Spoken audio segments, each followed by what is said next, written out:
स्वर्ग को पाकर भी दुखों का अंत नहीं होगा। ऐसा क्यों?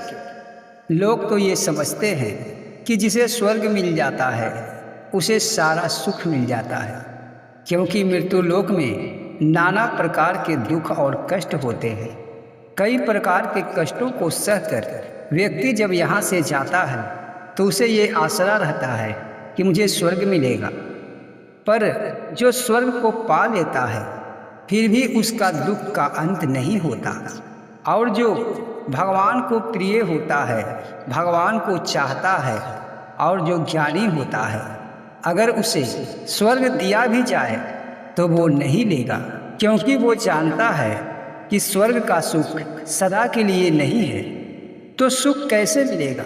चलिए ये चैनल को सब्सक्राइब कर लीजिए और जानते हैं कि स्वर्ग मिलने के बाद भी लोगों का दुखों का अंत क्यों नहीं होता है। कहा जाता है कि जो व्यक्ति स्वर्ग में जाता है उसे बड़ा ही सुख प्रदान होता है, उसे बहुत ही सुख मिलता है।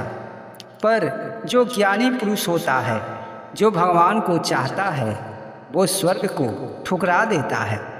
पर ऐसा वो क्यों करता है? स्वर्ग को वो क्यों नहीं चाहता? इसी तरह जब आप इस पे विचार करेंगे तो स्वर्ग भी एक अल्प सुखदायी है, क्योंकि जब तक आपका कर्म अच्छा होता है उसी के अनुसार स्वर्ग की अवधि आपके लिए तय होता है। जैसे आप कर्म खराब करते हैं तो आपको नरक मिलता है, और अगर आप कर्म अच्छे करते हैं तो आपको स्वर्ग मिलता है। तो जितना तक अच्छे कर्मों का प्रभाव आपके ऊपर रहेगा उतने देर तक ही आपको स्वर्ग में रहने के लिए मिलेगा। उसके बाद फिर से आपको बुरे कर्मों के लिए कहीं दूसरी जगह पे भेज दिया जाएगा, चाहे वो नरक हो या फिर मृत्यु लोक, क्योंकि जो आपने खराब कर्म किए हैं उसका फल तो आपको भोगना ही है। जरा सा पहले मैं ये बता देता हूँ कि स्वर्ग में कैसी सुविधाएं होती हैं। जैसे यहाँ का लोग बूढ़े हो जाते हैं, पर स्वर्ग में बूढ़े लोग नहीं होते, वो हमेशा जवान ही रहते हैं। स्वर्ग के लोगों के गालों पे मोछ और दाढ़ियाँ नहीं आती। वहाँ जो इच्छा किया जाता है वो तुरंत ही वहाँ पर उपस्थित हो जाता है। जैसे यहाँ लोगों के शरीर से जब पसीना छूटता है तो गंध आता है, वो महकता है, पर स्वर्ग में ऐसा नहीं है। लोगों के बदन से खुशबू आती है। बस इतना ही स्वर्ग में सुविधा है। वहाँ आप बूढ़े नहीं होंगे, आपको मोछ दाढ़ी नहीं आएगा और आपके तन से दुर्गंध भी नहीं आएगा। पर जब तक आपके अच्छे कर्म आपके साथ है तभी तक आप स्वर्ग में रह सकते हैं। उसके बाद आपको स्वर्ग से निकाल दिया जाएगा। इसीलिए तो ज्ञानी पुरुष स्वर्ग को भी नहीं चाहता, क्योंकि उसका अंतिम लक्ष्य होता है मोक्ष, वैकुंठ, यानी कि भगवान का परम धाम। वो चाहता है कि मैं निष्कर्म होकर वैकुंठ को प्राप्त कर लूँ, भगवान के चरणों में चला जाऊँ, ताकि ये जन्म और मरण के बंधनों से, ये जंजाल से मैं छुटकारा पा लूँ और सदा सदा के लिए परमानंद का हो जाऊँ। इसीलिए स्वर्ग मिलने के बाद भी लोगों को कष्ट पीछा नहीं छोड़ता, क्योंकि जब आप पुण्य को फल प्राप्त कर लेंगे, पुण्य के फल को भोग लेंगे, उसके बाद जो आपके पास बुरे कर्म हैं उसका फल भोगने के लिए फिर आपको दुख और कष्ट में डूबना पड़ेगा। इसीलिए तो ज्ञानी पुरुष मोक्ष को प्राप्त करने के लिए हमेशा प्रयत्न करता रहता है। वो सोचता है कि मैं निष्कर्म होकर परमात्मा के शरण में चला जाऊं, फिर कभी भी ये जाल में न फंसूं। ये जन्म और मरण का जाल, ये कर्मों का महाजाल जो आप फंस चुके हैं, बस आप इस जाल से तभी निकल सकते हैं जब आप निष्कर्म हो जाएंगे। हम और आप एक बहुत ही बड़ा जाल में फंसे हुए हैं, और उस जाल का नाम है कर्म। जब तक आपके पास अच्छा कर्म होगा या बुरा कर्म होगा, आप इस जाल से नहीं निकल पाएंगे और हमेशा जन्म लेते रहेंगे और हमेशा मरते रहेंगे। कई तरह के कष्ट, कई तरह के सुख भोगना पड़ेगा। पर जो ज्ञानी होता है वो इसे नहीं चाहता। ना तो वो नरक चाहता है, ना स्वर्ग चाहता है। बस वो चाहता है कि मुझे वैकुंठ की प्राप्ति हो जाए, मुझे गोलोक मिल जाए, श्री हरि के चरणों में जगह मिल जाए, ताकि इस कष्ट से मैं बच जाऊं, ये जंजाल से, ये जाल से मैं निकलकर प्रभु की चरणों में चला जाऊं और मैं वैकुंठवासी हो जाऊं।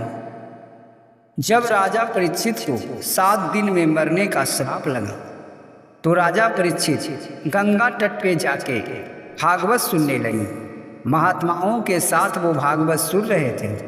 तभी इंद्र भगवान विष्णु भगवान से पूछते हैं कि ये सब क्या हो रहा है। तब भगवान विष्णु कहते हैं ये भागवत हो रहा है।